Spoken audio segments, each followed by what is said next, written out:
Hi అండి. అందరూ ఎలా ఉన్నారు? బాగున్నారా? అయోధ్య నుండి రాముల వారి అక్షింతలు వచ్చాయా? వస్తే ఆ అక్షింతల్ని ఏం చేయాలో తెలుసుకున్నారా?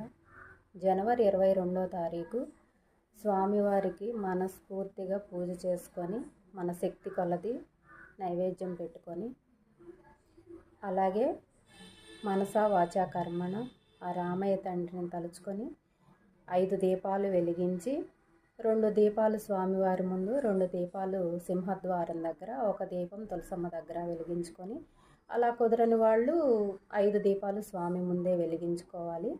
వెలిగించుకొని పూజ మొత్తం పూర్తి చేసుకున్న తర్వాత ఆ అక్షింతల్ని మన తల మీద చల్లుకోవాలండి.